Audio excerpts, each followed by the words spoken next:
asalaamu calaykum waraxmatullaahi wabarakaatuhu dhammaan daawadayaashayda sharafta leh ee ku xiran janalkayga. alle wuxuu yidhi subxaanahu wa tacaala, wamaa khalaqtu ljinna waal-insa ilaa liyacbuduun. jinni iyo insiba wax kale uma aanan abuurin in ay aniga i caabudaan mooye.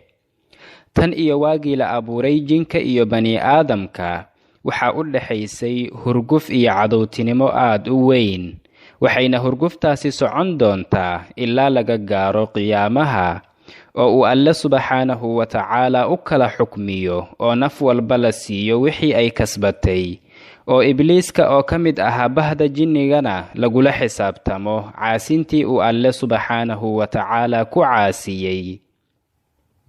waxay cadowtinimadii u dhaxaysay aadam iyo ibliiska bilaabatay ka hor inta uusan alle subxaanahu wa tacaala nafta ku afuufin abuuna aadam calayhi salaam. sidee bay caqligal ku tahay in cadowtinimo loo qaado shay uusan alle subxaanahu wa tacaala weli abuurin? taasi waxay ahayd wixii kala qabsaday abuuna aadam iyo ibliiskii laciinka ahaa. makhluuqii ugu horreeyey ee jin ahaa ee uu alle subxaanahu wa tacaala adduunka ku abuuray magaciisa waxaa la odhan jiray suumiya. isaga ayaana ahaa aabbihii jinka. markaas buu alle subxaanahu wa tacaala suumiya ku yidhi, yaa suumiya, wax tamanni oo sheego waxaad ku tamannin lahayd in aad noqoto. markaas buu suumiya wuxuu yidhi, waxaan ku tamannin lahaa in innagu aan wax kasta aragno balse aanan nala arkin innaga, iyo in aan barwaaqo ku noolaanno, iyo in aanan duqoobin oo keeni weynaadana uusan kad gudbin da'da shabaabnimada. markaas buu alle subxaanahu wa tacaala u yeelay wixii uu ku tamanniyey. kadibna waxaa la dejiyey dhulka, wuxuuna alle subxaanahu wa tacaala dhulka ugu diyaariyey wax walba oo uu doonayey. jinku wuxuu ahaa qofkii ugu horreeyey ee alle subxaanahu wa tacaala ku caabuday arlada. ibnu cabbaas allaha ka wada raalli noqdee wuxuu yidhi, kadib markii uu geeriyooday soomiya oo ah jinka aabbahooda, waxaa gadaashiisa timid ummad kale oo jinniyaasha ka mid ah oo aanan alle subxaanahu wa tacaala ugu shukrinin nicmooyinkii uu siiyey. markaas bay dhulkii fasahaadiyeen oo dhiigna ku daadiyeen, si xaq ahna alle subxaanahu wa tacaala uma aysan caabudin. markaas buu alle subxaanahu wa tacaala u soo diray malaa'igtiisa si ay u cadaabaan ama u ciqaabaan. mar walba oo ay fasahaadka badiyaan wuxuu alle subxaanahu wa tacaala u soo diri jiray malaa'ig ciqaabta, ilaa ugu dambayntii uu alle subxaanahu wa tacaala malaa'igta ugu soo diray jinniyaasha si ay u fogeeyaan, oo ay ku fogeeyaan jasiiradaha fogfog ee badweynta dhexdeeda ah. waxaana laga mamnuucay in ay u soo dhowaadaan dhulka, si aysan wax dhibaato iyo xumaan ah ugu geysan makhluuqaadkii kale ee dhulka ku noolaa. maxaa yeelay waxaa jireen makhluuqaad kale oo ku noolaa dhulka oo isugu jiray shimbiraha iyo xayawaanaad kale. sidoo kale waxaa jinniyaasha ku dhex jiray hal jinni oo aad u wanaagsanaa oo alle subxaanahu wa tacaala ka baqi jiray, kaasoo ahaa ibliiska. wuxuu ahaa jinni aad alle ka cabsi badan oo cibaado badan, oo cibaadadiisana alle subxaanahu wa tacaala keligiisa u khaalis yeeli jiray. markaas buu alle subxaanahu wa tacaala wanaaggiisa awgii u karaameeyey oo samada u qaaday oo geeyey malaa'igta agtooda. waxaa sidaas la ahaa sannado badan, iyadoo jinniyaashu ay jasiiradaha ku xanibnaayeen oo ibliiskuna samada sare kula noolaa malaa'igta. muddo dheer oo alle subxaanahu wa tacaala keligiisa uu garanayo intay ahayd kadib, ayuu alle subxaanahu wa tacaala aadam ka abuuray dhoobada. aadam ayaana ahaa nebigii ugu horreeyey ambiyadii alle subxaanahu wa tacaala iyo aabbihii bashariyadda.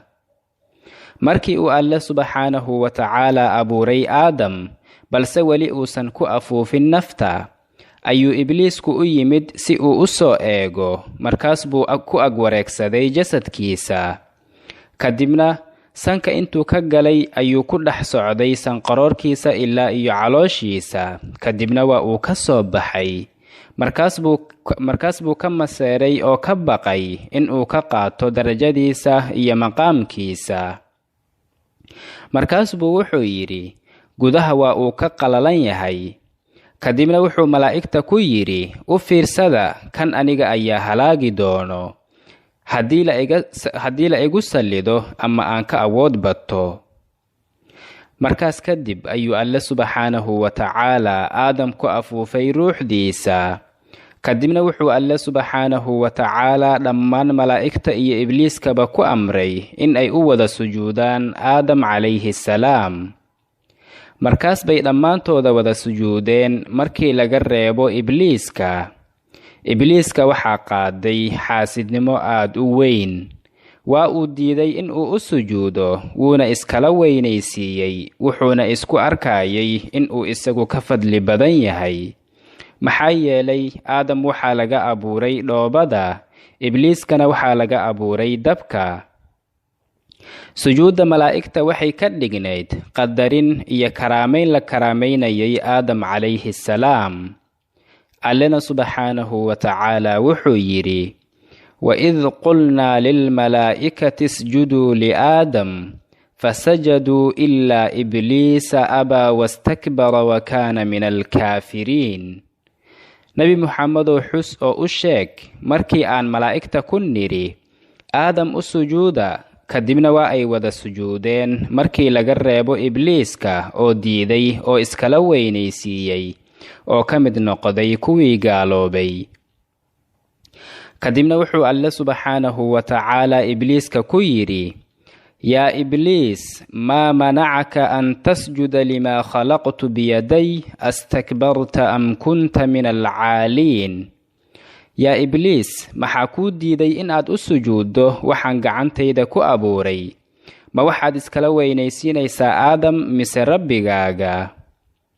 kadibna ibliiska ayaa yidhi, qaala ana khayrun minhu khalaqtanii min naarin wa khalaqtahu min tiin. wuxuu yidhi, aniga ayaa ka khayr badan, aniga waxaad iga abuurtay dabka, isagana waxaad ka abuurtay dhoobada. markaas buu alle subxaanahu wa tacaala ka saaray jannada isagoo dullaysan oo la musaafuriyey, wuxuuna u ballanqaaday in uu naarta gelin doono. markaas buu ibliisku alle subxaanahu wa tacaala ka dalbaday in uu u sugo oo uusan dilin ilaa iyo qiyaamaha. wuxuu isaguna alle hortiisa ku ballanqaaday in uu kedin doono oo uu baadiyeen doono dhammaan addoommadiisa markii laga reebo kuwooda wanaagsan ee saalixiinta ah. wuxuuna yidhi, qaala rabbi bimaa aqwaytanii la'uzayyinanna lahum fi lard wala'ughwiyannahum ajmaciin. wuxuu yidhi, ilaahayow, maadaama aad qalbigayga kibir gelisay oo aan lumay, anna waxaan addoommadaada u qurxin doonaa nolosha adduunyada, dhammaantoodana waan waswaasin doonaa. ibliis waa laga soo tuuray jannada, waxaana jannada la dejiyey aadam iyo xaaskiisa xaawo calayhim assalaam. wuxuu alle subxaanahu wa tacaala xaawo ka abuuray aadam feertiisa si ay wehel ugu noqoto oo uu ku dego. wuxuu alle subxaanahu wa tacaala aadam iyo xaaskiisa ku yidhi, ha cunina geedkan oo ku raaxaysta dhammaan wixii ka soo haray oo nicmooyin ah oo jannada dhex yaalla. jannada waxaa dhex yaalla noocyo kala duwan oo aad u tiro badan oo cunno ah oo aanan la tira koobi karin, iyo sharaab aad u macmacaan badan oo ay cabi doonaan. ma laha qorrax iyo kuleel midna. wuxuu alle subxaanahu wa tacaala aadam ugu digay in uu raaco ibliiska waswaaskiisa iyo awaamiirtiisa. ibliiskuna wuxuu horay u ballan qaaday in uu kedin doono aadam calayhi salaam iyo carruurtiisa ilaa uu alle subxaanahu wa tacaala isugu soo kulmin doono maalinka qiyaamaha. allena subxaanahu wa tacaala wuxuu yidhi: faqulnaa yaa aadam inna haadaa caduwun laka walizawjika falaa yukhrijannakumaa min aljannati fatashqaa. waxaan ku nidhi, yaa aadam, kani waa cadowgiina adiga iyo xaaskaagaba, ayuusan idin dhurdarraynin oo uusan jannada idinka saarin.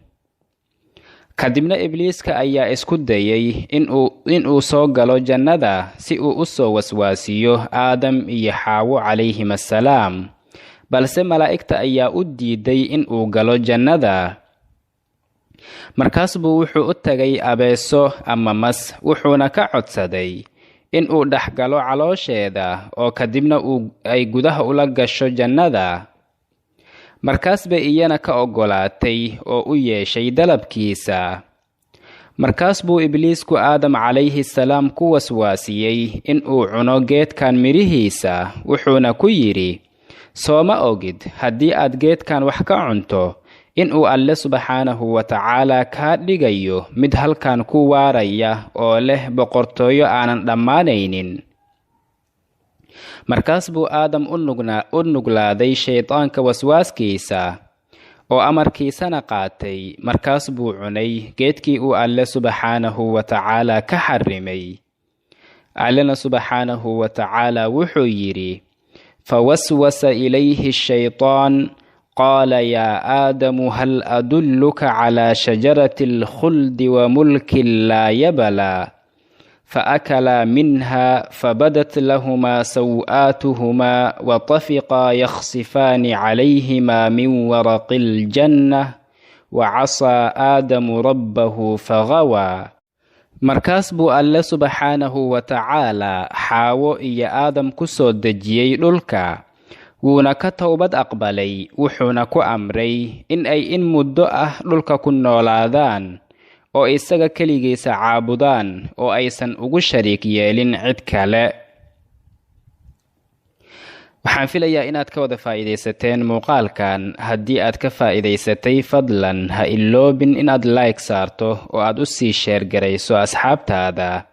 haddii aad nagu cusub tahayna, fadlan ha iloobin janalka inaad sabskaraib saarato si aad inoo dhiira geliso, gambaleelkana furo si ay kuu soo gaaraan muuqaaladeena xiga. hana iloobina inaad aragtiyadiina noogu reebtaan qaybta hoose ee kommentiska. hada wallahu subxaanahu wa tacaala aclaa wa aclam, وصلى الله وسلم وبارك على سيدنا محمد وعلى آله وصحبه أجمعين. والسلام عليكم ورحمة الله وبركاته.